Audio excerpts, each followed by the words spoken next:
সম্মানিত উপস্থিতি, আমরা আজকের জুমায় কুরআন মাজিদের তাফসিরের আলোচনা করব। সূরাতুল বাকারার 119 নম্বর আয়াত থেকে ইনশাআল্লাহ আমরা আলোচনা শুরু করব।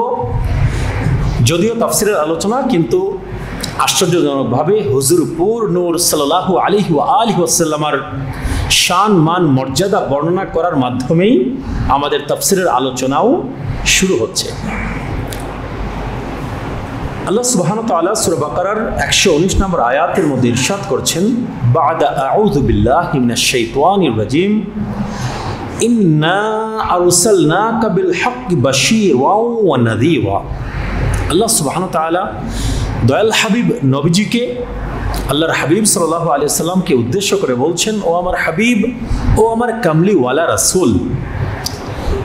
মনে রাখবেন, তাফসিরের আলোচনায় আমরা যখনই বলি ও আমার হাবিব, ও আমার কামলিওয়ালা রাসূল, ও আমার নবী, ও আমার রাসূল, এই বিষয়গুলো যদি আয়াতের মধ্যে উল্লেখ যদি নাও থাকে, কিন্তু উজ্জ্বলভাবে এই সম্বোধনগুলো কিন্তু কোরআন মাজিদের বহু আয়াতের শুরুতেই থাকে। আল্লাহর হাবিব সাল্লাল্লাহু আলাইহি ওয়াসাল্লামকে উদ্দেশ্য করেই আল্লাহ সুবহানাহু ওয়া তাআলা বেশিরভাগ আয়াত নাজিল করেছেন। নবী করিম সাল্লাল্লাহু আলাইহি ওয়াসাল্লামকে ডাইরেক্ট, যেমন ইয়া আইয়ুহাল মুমিনুন যদি বলেন, মুমিনগণের উদ্দেশ্যে বলছেন, ঠিক না? যদি ইয়া আইয়ুহান নাস বলেন, সকল মানুষের উদ্দেশ্যে বলছেন। আমরা সেটা বুঝতে পারি। কুরআন মাজিদের অনেক আয়াত শুরু হয়েছে ইয়া আইয়ুহাল মুমিনুন দিয়ে, ইয়া আইয়ুহান নাস দিয়ে, অথবা ইয়া আইয়ুহাল কাফিরুন দিয়ে। কাফেরদের উদ্দেশ্য করে বলছেন, হে কাফেররা, হে মুনাফিকরা, ইয়া আইয়ুহাল মুনাফিকুন। ঠিক আছে, কিন্তু যে আয়াতগুলোতে এই রকম সম্বোধন থাকে না, ওই রকম অধিকাংশ আয়াতই নবী করিম সাল্লাল্লাহু আলাইহি ওয়াসাল্লামকে ডাইরেক্ট অ্যাড্রেস করা হয়েছে। তো আমরা যখন শুরুতেই বলি যে ও আমার হাবিব, ও আমার কামলিওয়ালা রাসূল, ও আমার নবী, ও আমার রাসূল বলে আল্লাহ কথা বলছেন, যদি সরাসরি বঙ্গানুবাদ হিসেবে নাও আসে, আমাদেরকে বুঝে নিতে হবে যে আল্লাহ সুবহানাহু ওয়া তাআলা তার হাবিবকে উদ্দেশ্য করেই কথা বলছেন। যেমন এই আয়াত আল্লাহ সুবহানাহু ওয়া তাআলা বলছেন, ইন্না আরসালনাকা বিল হাক্কি বাশীরাও ওয়া নাযীরা। ও আমার হাবিব, ও আমার কামলিওয়ালা রাসূল, ও আমার নবী, ও আমার রাসূল, নিশ্চয়ই আমি আল্লাহ আপনাকে প্রেরণ করেছি সত্য সহকারে। বলেন না সুবহানাল্লাহ। নবীকে আল্লাহ কি সহকারে প্রেরণ করেছেন? সত্য সহকারে। এই সত্য কি? এই সত্য হচ্ছে ইসলাম। এই সত্য কি? এই সত্য হচ্ছে তাওহীদের বাণী। এই সত্য কি? এই সত্য হচ্ছে রিসালাতের সাক্ষ্য। এই সত্য কি? এই সত্য হচ্ছে কুরআন।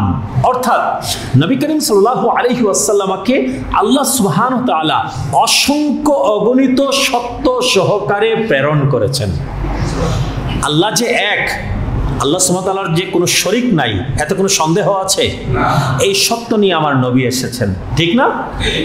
আবার কুরআন শুরু থেকে শেষ পর্যন্ত সত্য, এই সত্য নিয়ে আমার নবী এসেছেন। মুহাম্মাদুর রাসূলুল্লাহ সাল্লাল্লাহু আলাইহি ওয়া আলিহি ওয়াসাল্লাম আমাদের কালিমার দ্বিতীয় অংশ।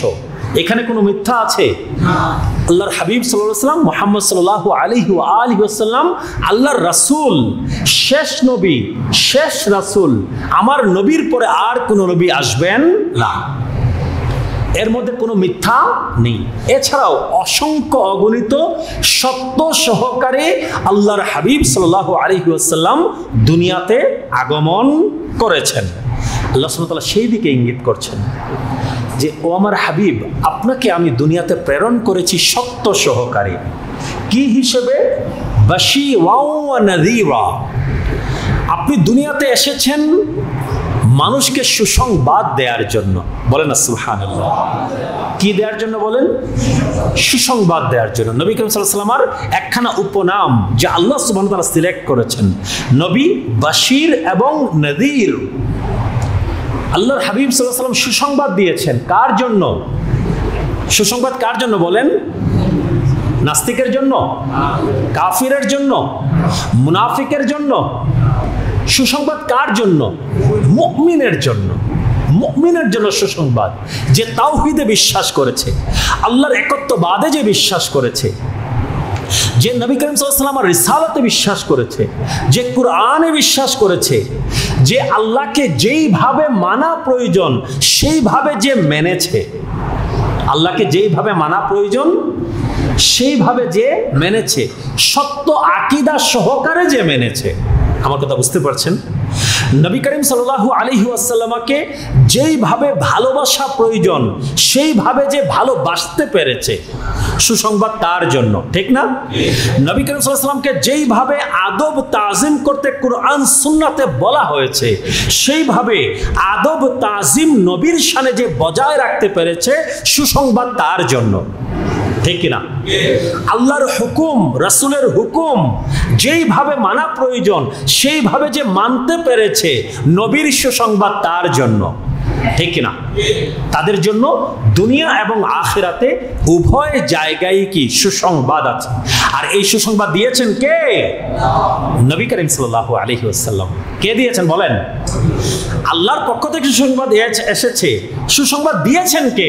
আপনার আমার নবী, আল্লাহর নবী, আল্লাহর হাবিব সাল্লাল্লাহু আলাইহি ওয়াসাল্লাম সুসংবাদ দিয়েছেন।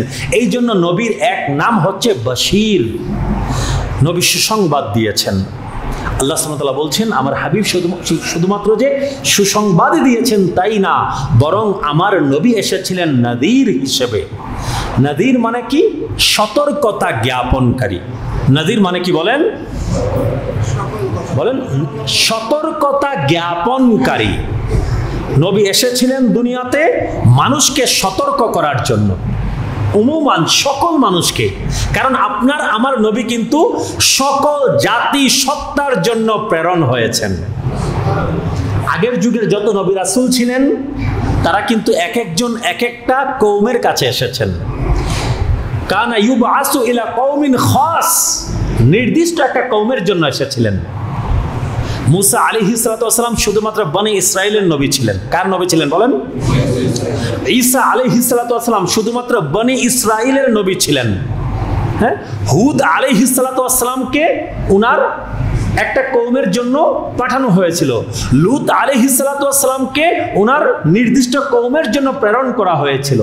কিন্তু আল্লাহর হাবিব সাল্লাল্লাহু আলাইহি ওয়া আলিহি ওয়াসাল্লাম, ওয়ামা আরসালনাকা ইল্লা কাফাতাল লিন-নাসি বাশীরা ওয়া নাযীরা।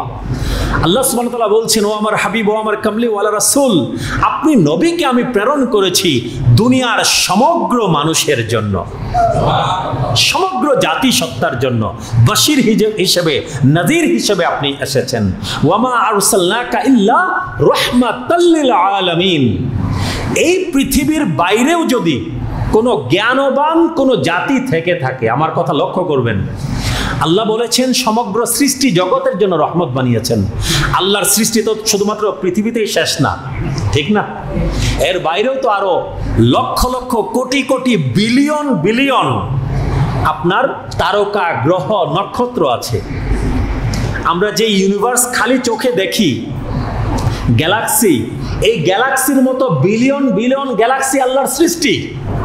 সেইখানে যদি কোনো বুদ্ধিমান প্রাণী থেকেও থাকে, কুরআন মাজিদে কিন্তু এলিয়েনের অস্তিত্ব, ভিন গ্রহবাসীর অস্তিত্ব কুরআনে কিন্তু অস্বীকার করা হয় নাই। কুরআন মাজিদের একখানা আয়াতের মধ্যে ইঙ্গিত আছে এলিয়েনের দিকে। এর বাইরেও কোনো জ্ঞানবান কোনো সৃষ্টি আল্লাহর থাকতে পারে। পৃথিবীতে কি আল্লাহর জ্ঞানবান সৃষ্টি মানুষ এবং জিন জাতি ছাড়া আর আছে? মানুষ এবং জিনকে আল্লাহ জ্ঞান দিয়েছেন, এই জন্য তো আমাদের বিচার হবে, ঠিক না? তো এই পৃথিবীর বাইরে আল্লাহর সৃষ্টি অন্য কোনো গ্রহের মধ্যে জ্ঞানবান কোনো প্রাণী থাকলেও থাকতে পারে। তো আপনার আমার নবী তাদেরও নবী। আল্লাহ সুবহানাহু ওয়া তাআলা গ্যারান্টি দিয়ে দিয়েছেন, ওয়ামা আরসালনাকা ইল্লা রাহমাতাল লিল আলামিন। আপনার আমার নবী সমগ্র সৃষ্টি জগতের জন্য, আল্লাহর সৃষ্টি যত জায়গাতে আছে সকল জায়গার সৃষ্টির জন্যই আপনার আমার নবী রহমত। আমার কথা বুঝতে পারছেন? হতে পারে তাদের জন্য অন্য নবী আসবেন, কোনো প্রবলেম নাই, কিন্তু আপনার আমার নবী তাদের জন্যও রহমত। আপনার আমার নবী কি বলেন? তাদের জন্যও। একখানা হাদিসকে অনেকেই ডিনাই করেন যে আপনি নবীকে সৃষ্টি না করলে দুনিয়া সৃষ্টি করতাম না।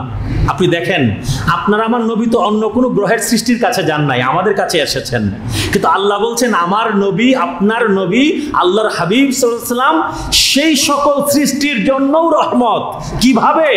নবী অস্তিত্বে না আসলে ওই গ্রহ নক্ষত্র, ওই সৃষ্টিও অস্তিত্বে আসতো না। আমার কথা বুঝতে পারছেন? কথাগুলো গভীরভাবে লক্ষ্য করবেন। তো আল্লাহর হাবিব সাল্লাল্লাহু আলাইহি ওয়াসাল্লাম নযীর হিসেবে এসেছেন, সতর্কতা জ্ঞাপনকারী হিসেবে এসেছেন। কার জন্য? যারা আল্লাহর অবাধ্য। কাদের জন্য বলেন? যারা আল্লাহর অবাধ্য, যারা কুরআন মানে না, যারা সুন্নাহ মানে না, যারা আল্লাহকে মানে না, যারা আল্লাহর রাসূলকে মানে না, যারা নাস্তিকতায় বিশ্বাসী, যারা কুফরিতে ডুবে আছে, যারা মুনাফিকের মধ্যে ডুবে আছে, যারা ফাসিকের মধ্যে ডুবে আছে, আল্লাহর হাবিব সাল্লাল্লাহু আলাইহি ওয়াসাল্লাম তাদেরকে সতর্কতা জ্ঞাপন করেছেন। মুমিন মুসলমানদের মধ্যেও যদি কেউ কোরআন সুন্নাহর রাস্তায় না থাকে, তার জন্য কবরের আযাব অপেক্ষা করে আছে, তার জন্য জাহান্নামের আযাব অপেক্ষা করে আছে। সেই সতর্কতা জ্ঞাপন করেছেন কে? হুজুর পুর নূর সাল্লাল্লাহু আলাইহি ওয়া আলিহি ওয়াসাল্লাম। এই জন্য নবীর আরেক নাম হচ্ছে নযীর। নবীর আরেক নাম কি বলেন? নযীর, সতর্কতা জ্ঞাপনকারী। তারপর আল্লাহ সুবহানাহু ওয়া তাআলা বলছেন ওয়ালা তুসআলু আন আসহাবিল জাহিম। ও আমার হাবিব, ও আমার কামলি ওয়ালা রাসূল, কাফির মুশরিকরা কি করে না করে, তারা হচ্ছে জাহান্নামের কীট। কাফির মুশরিক মুনাফিক তারা কি করে না করে, তারা হচ্ছে জাহান্নামের কীট। আসহাবুল জাহিম, তারা হচ্ছে জাহান্নামের বাসিন্দা। তারা কি করে না করে সেই বিষয়ে আপনি নবীকে প্রশ্ন করা হবে না। আপনি নবীর কাজ হচ্ছে দাওয়াত পৌঁছানো। আপনি নবীর কাজ কি বলেন? আপনি নবীর কাজ হচ্ছে দাওয়াত পৌঁছানো। আপনি মক্কাবাসীর কাছে ইসলামের দাওয়াত পৌঁছে দিয়েছেন, মদিনাবাসীর কাছে ইসলামের দাওয়াত পৌঁছে দিয়েছেন, মুশরিকদের কাছে ইসলামের দাওয়াত পৌঁছে দিয়েছেন, ইহুদি নাসারার কাছে ইসলামের দাওয়াত পৌঁছে দিয়েছেন। সমগ্র সৃষ্টি জগতের কাছে আপনি নবীর দাওয়াতের মেসেজ, তাওহীদ এবং রিসালাতের মেসেজ পৌঁছে গেছে। আপনার দায়িত্ব শেষ। আপনার দায়িত্ব কি বলেন? আপনাকে জিজ্ঞেস করা হবে না অমুক কেন মুসলমান হলো না, তমুক কেন মুসলমান হলো না। এই জিজ্ঞাসা আপনি নবীকে করা হবে না। আবু জাহেল কেন মুসলমান হলো না, আপনার চাচা আবু লাহাব সেই কেন মুসলমান হলো না, আপনি নবীকে সেই জিজ্ঞাসা করা হবে না। আপনি নবী সেই জিজ্ঞাসাবাদের উত্তর দিতে আপনি নবী বাধ্য না। কারণ আপনি নবীর দায়িত্ব কি? ওয়ামা আলাইনা ইল্লাল বালাগ। কোরআন মাজিদের আয়াত। নবী সাল্লাল্লাহু আলাইহি ওয়াসাল্লাম বলেছেন কি আমার দায়িত্ব কেবলমাত্র পৌঁছে দেয়া। গ্রহণ করবে কিনা সেটা আল্লাহ সুবহানাহু ওয়া তাআলা জানেন আর তুমি জানো। এই জন্যই কিন্তু আমাদের বিচার হবে। আমাদের বিচার কেন হবে বলেন? নাস্তিকরা কিন্তু এই প্রশ্ন করে যে আল্লাহ সুবহানাহু ওয়া তাআলা যদি সব কিছু নির্ধারণ করে রাখেন, প্রশ্ন কিন্তু অনেক কঠিন প্রশ্ন। আল্লাহ যদি তকদির আগেই ঠিকঠাক করে রাখেন, তাহলে কাফির ইসলাম গ্রহণ না করার জন্য কেন শাস্তি পাবে? আল্লাহ তো আগেই ঠিক করে রেখেছেন। কথা বুঝতে পারছেন? কঠিন প্রশ্ন কিন্তু উত্তর একদম সহজ। উত্তর কি বলেন? একদম সহজ। কারণ সূরা 18 নম্বর সূরার নাম কি? সূরা কাহফ। সূরা কাহফের মধ্যে আল্লাহ সুবহানাহু ওয়া তাআলা বলছেন দয়াল হাবিব নবীজিকে উদ্দেশ্য করে, ওয়াকুলিল হাক্কু মির রাব্বিকুম ফামান শাআ ফালইউমিন ওয়ামান শাআ ফালইয়াকফুর। ও আমার হাবিব, আপনি আল্লাহর পক্ষ থেকে সত্য বলে যান, সত্য প্রচার করে যান। তারপর যার ইচ্ছা ঈমান আনলো, যার ইচ্ছা কুফরি করলো। এখন আপনি বলবেন মানুষ যদি ইচ্ছা করলে ঈমান আনতে পারে, ইচ্ছা করলে কুফরি করতে পারে, আল্লাহ তো তকদির আগেই লিখে রেখেছেন। কেন আল্লাহ তকদির যে আগে লিখে রেখেছেন? তকদির জিনিসটা কি? খুবই কঠিন। এই তকদিরকে ঘিরে কিন্তু ইসলামের মধ্যে প্রথম দিকে অনেক মতবাদ বের হয়ে গিয়েছিল। জবরিয়া সম্প্রদায়, কদরিয়া সম্প্রদায়, এরা তকদির না বুঝার কারণেই কিন্তু, মুতাজিলা সম্প্রদায় শুধুমাত্র তকদির কি জিনিস না বুঝার কারণে বিভিন্ন ধরনের বুদ্ধিবৃত্তিক সম্প্রদায় সৃষ্টি হয়ে গিয়েছিল। তকদির মানে কি? আপনি আমি দুনিয়াতে এসে কি করব না করব, আপনাকে আমাকে সৃষ্টি করারও বহু পূর্ব থেকেই, শুরু থেকেই আল্লাহ সুবহানাহু ওয়া তাআলা তা জানেন। আল্লাহর ইলমের মধ্যে কোনো কিছু গোপন নাই। কথার কথা, সৈয়দ গোলাম কিবরিয়া আজহারিকে আল্লাহ যদি সৃষ্টি করেন, সে দুনিয়াতে এসে কি করবে না করবে আমাকে সৃষ্টি করার আগে আল্লাহ জানতেন না? একদম শুরুতেই আল্লাহ সুবহানাহু ওয়া তাআলা জানতেন। এটাই হচ্ছে তাকদীর। কিন্তু দুনিয়াতে এসে আমি কি ঈমান গ্রহণ করব নাকি কুফরি করব, সেই ইচ্ছা অনিচ্ছা আমার। এই জন্যই শুধুমাত্র মানুষ এবং জিন জাতিকে কুফরির জন্য, ফাসিকির জন্য, মুনাফিকের জন্য আযাব দেয়া হবে। আর যার স্বাধীন ইচ্ছা শক্তি নাই তাকে কোনো আযাব দেয়া হবে না। কথা ক্লিয়ার? বুঝতে পারছেন? এই জন্য আল্লাহ সুবহানাহু ওয়া তাআলা বলছেন, ও আমার হাবিব, আপনার মন খারাপ করার কোনো কিছু নাই। আপনার চাচা আবু লাহাব কেন ঈমান আনলো না? আবু জাহাল কেন ঈমান আনলো না? মক্কার বড় বড় কাফেররা কেন ঈমান আনলো না? ইহুদিদের মধ্যে অনেক বড় বড় নেতা ছিল, তারা কেন ঈমান আনে নাই? আপনি নবী মনে মনে কষ্ট পান। আপনি নবী তো রাহমাতুল লিল আলামিন। আপনি নবীর অন্তর সব সময় কাঁদে যে এই মানুষটা জাহান্নামে যাবে, সে যদি ঈমান আনতো। বলেন সুবহানাল্লাহ। আপনার আমার নবী ব্যথিত ছিলেন কিনা? আপনি সূরা কাহফ যদি শুরুতেই যদি পড়েন, আল্লাহ সুবহানাহু ওয়া তাআলা বলছেন, লাআল্লাকা বাখিউন নাফসাকা আল্লা ইয়াকুনু মুমিনিন। নবী করিম সাল্লাল্লাহু আলাইহি ওয়াসাল্লাম এত বেশি চিন্তা করতেন যে কাফেররা কেন ঈমান আনছে না, আরে এ তো জাহান্নামে যাবে, এ তো আল্লাহর সৃষ্টি। জাহান্নামের আযাব সম্পর্কে সে বুঝতে পারছে না, কবরের আযাব সম্পর্কে বুঝতে পারছে না, আরে এ তো জাহান্নামে যাবে। জাহান্নামের আগুন আমি নবী দেখে এসেছি মেরাজ রজনীতে। আমি জানি জাহান্নামের আগুন, জাহান্নামের শাস্তি কত কষ্ট, কত ভয়ানক। এই ব্যক্তি জানে না বলে ঈমান আনছে না। নবী মনে মনে ব্যথিত হতেন, মনে মনে কষ্ট পেতেন। আল্লাহ সুবহানাহু ওয়া তাআলা সেই কথা কোরআন মাজিদে বলেছেন যে, ও আমার রাসূল, আপনি তো তাদের কষ্টে মনে হচ্ছে আপনি নিজেই ভেঙে পড়বেন, মুষড়ে পড়বেন। ইয়া রাসূলুল্লাহ, আপনার মনে কষ্ট পাওয়ার কোনো কারণ নাই। তারা কেন ঈমান আনলো না, তারা কেন ঈমান আনলো, এই বিষয়ে আপনি নবীকে কোনো প্রশ্ন করা হবে না। আপনি শুধু দাওয়াত দিয়ে যান। আপনি নবী কি শুধুমাত্র। এখানে আরেকটা কথা আপনাদেরকে প্রাসঙ্গিক না বললেই না। চেয়েছিলাম 3-4খানা আয়াতের তাফসীর করতে, কিন্তু এক আয়াতে প্রাসঙ্গিক কিছু কথা চলে আসছে যে জিনিসগুলো আমাদের জানা প্রয়োজন। আমার নবী এসেছিলেন শুধুমাত্র দাওয়াত দেওয়ার জন্য, ঠিক না? নাকি কারো গলায় তলোয়ার ধরে ইসলাম কবুল করানোর জন্য? লা ইকরাহা ফিদ্দিন, ঠিক না? দিনের ব্যাপারে কোনো জোর জবরদস্তি নাই, ঠিক না? কোরআন মাজিদে বহু আয়াত আছে এর পক্ষে, আমি ওই দীর্ঘ আলোচনায় যাচ্ছি না।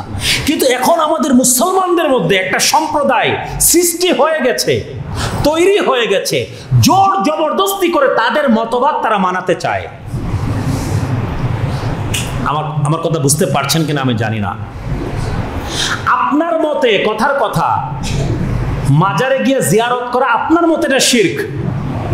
আমার মতে কোরআন সুন্নাহ বলে এটা শিরক না, এটা সুন্নত।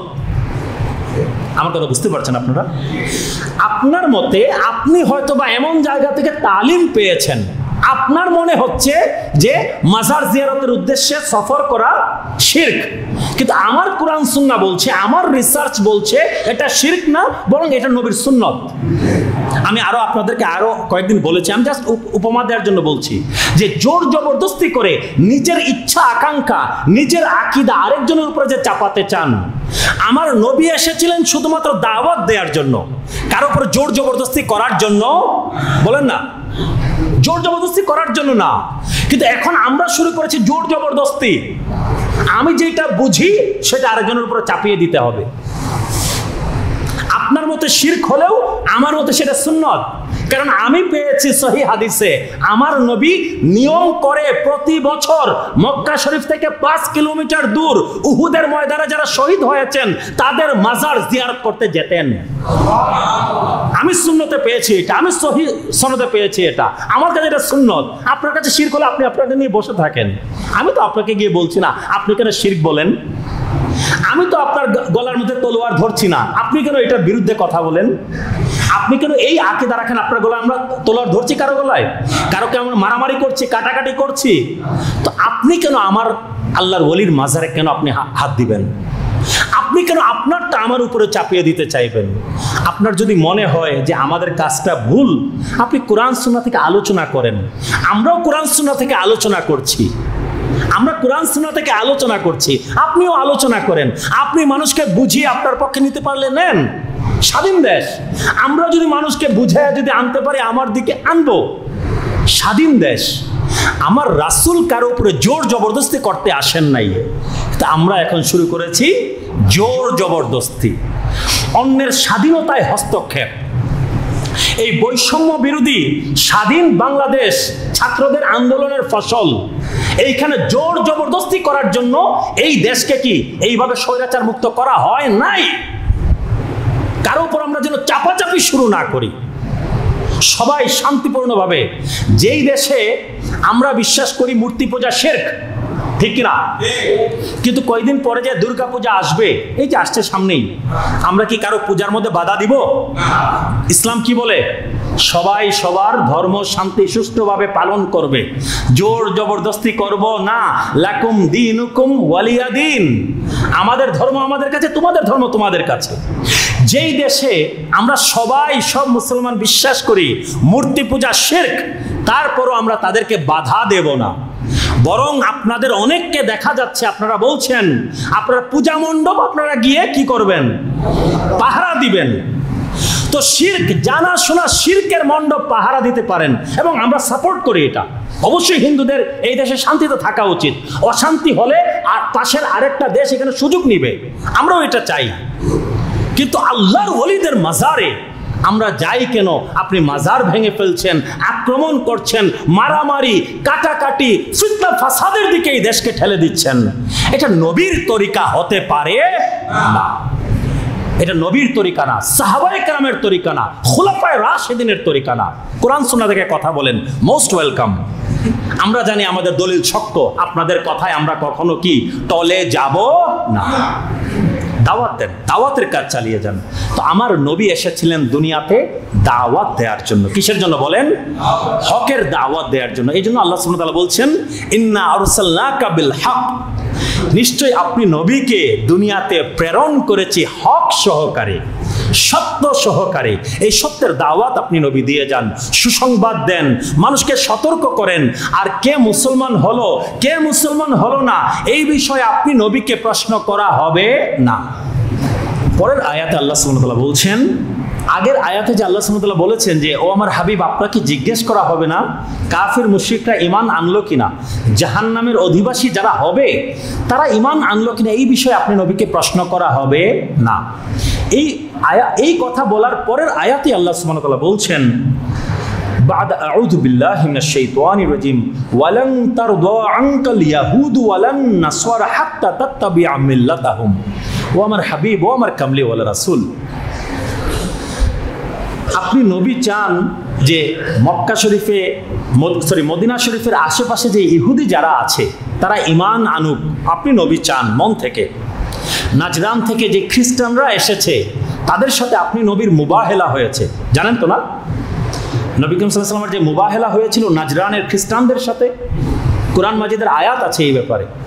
নবী করিম সাল্লাল্লাহু আলাইহি ওয়াসাল্লামের সাথে তারা চ্যালেঞ্জ করেছিল। তো নবী করিম সাল্লাল্লাহু আলাইহি ওয়াসাল্লাম বলেছিলেন যে বহস করতে এসেছো, মুনাজারা করতে এসেছো, হ্যাঁ চ্যালেঞ্জ করেছো, সব কিছু হয়েছে, এখন চলো মুবাহেলা করি। মুবাহেলা মানে কি? তোমরা তোমাদের জান নিয়ে আসো, পরিবার পরিজন নিয়ে আসো, তোমাদের স্ত্রীদেরকে নিয়ে আসো, মেয়েদেরকে নিয়ে আসো, তোমাদের কন্যা সন্তান, তোমাদের পুত্র সন্তানদেরকে নিয়ে আসো, আর আমি নবীও আমার পরিবারের মহিলা, কন্যা সন্তান, স্ত্রী সবাইকে নিয়ে আসি। আমরা আল্লাহর কাছে দোয়া করি মিথ্যাবাদী যে আছে সে যেন ধ্বংস হয়ে যায়। তখন নাজরানের সেই খ্রিস্টান দল কি পলায়ন করেছিল, আমরা সেই ঘটনা কম বেশি সবাই জানি। তো নবী করিম সাল্লাল্লাহু আলাইহি ওয়াসাল্লাম নবীর পক্ষ থেকে কাকে নিয়ে গিয়েছিলেন সেটা জানি তো আমরা নাকি? প্রাসঙ্গিক বলছি, কোরআন মাজিদের কথা। নাদউ আবনাআনা ওয়া আবনাআকুম ওয়া নিসাআনা ওয়া নিসাআকুম ওয়া আনফুসানা ওয়া আনফুসাকুম। ঠিক আছে, নবী করিম সাল্লাল্লাহু আলাইহি ওয়াসাল্লাম নিয়ে গিয়েছিলেন কাকে? হযরত সাইয়্যিদা ফাতেমাতুজ জাহরা রাদিয়াল্লাহু তাআলা আনহাকে। বলেন সুবহানাল্লাহ। সহিহ হাদিস, অকাট্য হাদিস, অস্বীকার করার কোনো সুযোগ নাই। যখন পরিবার পরিজনের কথা এসেছে, সন্তানের কথা এসেছে, নিজের প্রাণ নিয়ে হাজির হওয়ার কথা এসেছে, কাকে নিয়েছেন? সাইয়্যিদা ফাতেমাতুজ জাহরা সালামুল্লাহি আলাইহাকে। আর কাকে নিয়েছেন? ওনার দুইজন পুত্র সন্তানকে, ইমাম হাসান হুসাইন রাদিয়াল্লাহু তাআলা আনহুমাকে। আর কাকে নিয়েছেন? হযরত মাওলা আলী শের খোদাকে নিয়েছেন। বুখারী মুসলিমের অসংখ্য অগণিত হাদিসের কথা, কুরআন মাজিদের আয়াতের কথা। এখন সবই বুঝলাম। যখন বলেছেন নিসা আনা ওয়া নিসা আকুম, তোমাদের মেয়েদেরকে নিয়ে আসো, আমরাও আমাদের মেয়েদেরকে নিয়ে আসি, আমাদের মহিলাদেরকে নিয়ে আসি, ওখানে মা ফাতেমা বুঝলাম, ঠিক আছে। ও আবনা আনা ও আবনা আকুম, তোমাদের সন্তান নিয়ে আসো, আমিও আমার সন্তানদেরকে নিয়ে আসি। সেইখানে ইমাম হাসান হুসেনকে নিয়েছেন। বুঝলাম নবী সবসময় বলতেন যে এরা দুইজন হচ্ছে আমার সন্তান, নাতি না, এরা আমার সন্তান, কারণ এদের মাধ্যমে আমি নবীর বংশ দুনিয়াতে টিকে থাকবে। কথা বুঝতে পারছেন? এখন আবার বলেছেন আনফুসনা ওয়া আনফুসাকুম, তোমাদের প্রাণ আমাদের প্রাণ, তোমাদের জান আমাদের জান নিয়ে হাজির হও মুবাহিলার জন্য। মাওলা আলী শের খোদাকে কোন হিসাবে নিলেন? আমার কথা বুঝতে পারছেন? প্রশ্নটা বুঝতে পারছেন? আল্লাহ বলছেন তোমার পরিবারের নারীদেরকে নিয়ে উপস্থিত হও। হযরত সাইয়্যিদা ফাতেমাকে নিয়েছেন, মানলাম। তোমার সন্তানদেরকে নিয়ে হাজির হও, হাসান হুসাইন রাদিয়াল্লাহু তাআলা আনহুমাকে নিয়েছেন, মানলাম। কিন্তু মাওলা আলী শের খোদাকে কোন হিসাবে নিলেন? আল্লাহ সুবহানাহু ওয়া তাআলা যে বলেছেন ওয়া আনফুসানা ওয়া আনফুসাকুম, তোমাদের জান এবং তাদের জান উভয় নিয়ে হাজির হও। মাওলা আলী শের খোদার জান এবং নবীর জান, মাওলা আলী শের খোদার প্রাণ এবং নবীর প্রাণ নবী আলাদা মনে করতেন না। আমার কথা বুঝতে পেরেছেন? নবীর আহলে বায়াতের প্রাণ এবং নবীর প্রাণ নবী কখনো আলাদা মনে করেন নাই। এই জন্য মাওলা আলী শের খোদাকেও সাথে নিয়ে গেছেন। প্রাসঙ্গিক কথা বলছি। তো এই যে মুনাজারা হয়েছে খ্রিস্টানদের সাথে, নাজরানের খ্রিস্টানদের সাথে মুবাহেলা হয়েছে, মুবাহেলা হওয়ার জন্য গিয়েছেন কিন্তু তারা পালিয়ে গেছে। এই সকল কিছুর পরে নবী চাইতেন যে এই খ্রিস্টানগুলো ঈমান আনুক, এই ইহুদিরা ঈমান আনুক। এবং নবী করিম সাল্লাল্লাহু আলাইহি ওয়াসাল্লাম 17 মাস পর্যন্ত সেই বাইতুল মুকাদ্দাসের দিকে ফিরে নামাজ আদায় করেছেন, ঠিক না? মক্কা শরীফ থেকে মদিনা শরীফে গিয়ে 17 মাস পর্যন্ত, 16 মাস পর্যন্ত বাইতুল মুকাদ্দাসের দিকে ফিরে নামাজ পড়েছেন। বাইতুল মুকাদ্দাস তো ইহুদি নাসারাদের কিবলা, ঠিক না? এত কিছুর পরও ইহুদি নাসারারা নবী করিম সাল্লাল্লাহু আলাইহি ওয়াসাল্লামকে শেষ নবী হিসেবে মেনে নেয় নাই। এই জন্য আল্লাহ সুবহানাহু ওয়া তাআলা বলছেন, ও আমার হাবিব, আপনার মন খারাপ করার কোনো কারণই নাই। ওয়ালান তারদা আনকাল ইয়াহুদ ওয়ালান নাসওয়ারা হাত্তা তাত্তাবিআ মিল্লাতাহুম, আপনি নবীর উপরে তারা কখনোই খুশি হবে না। ইহুদি নাসারারা আপনি নবীর উপরে কখনোই খুশি হবে না যত সময় না পর্যন্ত আপনি নবী অথবা মুসলমানেরা ইহুদি নাসারাদের পথ অনুসরণ করবেন। এখানে নবীর মাধ্যমে মূলত আমাদেরকে বোঝানো হচ্ছে, আমরা অনেকে চাই ইহুদি খ্রিস্টানদের সাথে আতাত করে ফেলতে, সবাই ঐক্যবদ্ধ হয়ে যেতে, মানব জাতি আমরা ঐক্যবদ্ধ হয়ে যাব। কিছু কিছু স্লোগান দেখেন না, মানবাধিকারের স্লোগান, মানবতার স্লোগান, আমরা সকল মানুষ সবাই সমান। ভাই আপনি তো মুসলমান হয়ে সমান বলছেন, তারা কখনো সমান মনে করে না। আপনি চাচ্ছেন তারা খুশি হয়ে যাক আপনার উপরে, তারা জিন্দেগিতেও আপনার উপরে খুশি হবে না। আপনার উপরে তারা বোমা মারবেই। মুসলমান যত ইউরোপ আমেরিকাকে খুশি করতে চাক, আমাদের প্রধান উপদেষ্টা ডক্টর ইউনূসকে উদ্দেশ্য করেও বলছি, এনজিও সরকার চলতেছে বর্তমানে বাংলাদেশে। এই এনজিও সরকার আমেরিকা তুষ্টি চায়। এনজিও সরকার আমেরিকার তুষ্টি চায়েন না, কোনোদিনও আপনার উপরে খুশি হবে না। তারা আপনাকে কখনো অ্যাকসেপ্ট করবে না, গ্রহণ করবে না, কখনোই না, যত সময় না পর্যন্ত আপনি আপনার রং ছেড়ে দিয়ে তাদের রঙে রঞ্জিত হয়ে যাবেন। আমার কথা বুঝতে পারছেন? মুসলমান কখনো যেন তার স্বকীয়তা বিলীন না করে, মুসলমান কখনো যেন তার স্বকীয়তা, স্বকীয় বৈশিষ্ট্য যেন কখনো বিলীন না করে। আপনি বিলীন করবেন, আমও যাবে, ছালাও যাবে, আপনার ঈমানও যাবে, আবার তারা আপনার উপরে খুশিও হবে না, বোমা মারবে ঠিকই। আমার কথা বুঝতে পারছেন? ধরেন ফিলিস্তিনে ইসরায়েলের বোমা পড়তেছে না, আপনার কি মনে হয় ফিলিস্তিনে আমেরিকার পক্ষের মানুষ নাই? ওই যে মাহমুদ আব্বাস একজন আছে না, চিনেন? ফিলিস্তিনের আমেরিকান পন্থী, আমেরিকা আমেরিকা বলে বলে মানে জয়গান। হামাস হচ্ছে কি মুসলমানদের পক্ষে, ফিলিস্তিনের স্বাধীনতার পক্ষে, আর মাহমুদ আব্বাস তিনি হচ্ছেন কি আমেরিকান পন্থী। আচ্ছা, যদি ইসরায়েলের বোমা পড়ে আপনার মনে হয় কি মাহমুদ আব্বাসের দলের মানুষকে কি মাফ করবে? আপনার কি মনে হয়? ইসরায়েল যে বোমাগুলো নিক্ষেপ করছে এর পিছনে কি আমেরিকা আছে না? তো ইহুদি এবং নাসারার বোমা পড়ছে আপনার উপরে, আর আপনি চাচ্ছেন কি আপনার উপরে তারা খুশি হয়ে যাক। আপনি নিজের স্বকীয়তা, ইমান, আকীদা, নিজের রূপ, রং সকল কিছু বিলীন করে দিচ্ছেন তাদের মনোরঞ্জনের জন্য। আল্লাহ বলছেন, ও আমার মুসলমান জাতি, ও আমার নবীর উম্মতেরা, তারা কখনোই তোমাদের উপরে খুশি হবে না যত সময় না পর্যন্ত তুমি তোমার ইমান, আকীদা, তোমার রূপ, রং, সংস্কৃতি, কালচার সকল কিছু ছেড়ে দিয়ে তাদের রঙে রঞ্জিত না হবে। বরং তারা চাইবে সময় পেলেই তোমার উপরে বোমা মারতে। সূরা বাকারার অন্য আয়াতে এসেছে, যখনই সুযোগ পাবে তোমাকে ধ্বংস করতে চাইবে, তোমাকে আক্রমণ করতে চাইবে, তোমাকে মারতে চাইবে। কিন্তু আমরা বুঝে না বুঝে মুসলমান স্লোগান দেই মানবতা জিন্দাবাদ, মানবতা জিন্দাবাদ ইসলামও বলে। কোনো মানুষের উপর আমরা আঘাত করতে পারবো না, কোনো মানুষের ক্ষতি করতে পারবো না। কোনো অপর মানুষের ক্ষতি কোনো কারণ ছাড়া যে করে সে আসলে মুসলমানই না। আল মুসলিমু মান সালিমান নাসু মিন লিসানিহি ওয়া ইয়াদিহি, মুসলমান সেই যার হাত এবং জিহ্বার ক্ষতি থেকে অপর মানুষ নিরাপদে আছে, সেই মুসলমান। এই মানবতায় আমরাও বিশ্বাস করি, কিন্তু আপনারা মানবতার স্লোগান দিয়ে আজকাল যা বলছেন এইগুলা কখনো মানবতার স্লোগান না। এইগুলা আসলে নিজের ইসলাম, আকীদা, ঈমান, রূপ, রং সকল কিছু বিসর্জন দেওয়ার মতবাদ। আমাদের দেশে এখন নতুন করে ট্রান্সজেন্ডার মতবাদ চালু করা হচ্ছে, সমকামিতাকে জায়েজ করার জন্য চেষ্টা চালানো হচ্ছে, কথা বলা হচ্ছে। আমি জানি না আপনারা কতটুকু এগুলা সম্পর্কে অ্যাওয়্যার আছেন। নারী চাইলে পুরুষ হবে, পুরুষ চাইলেই নারী হবে।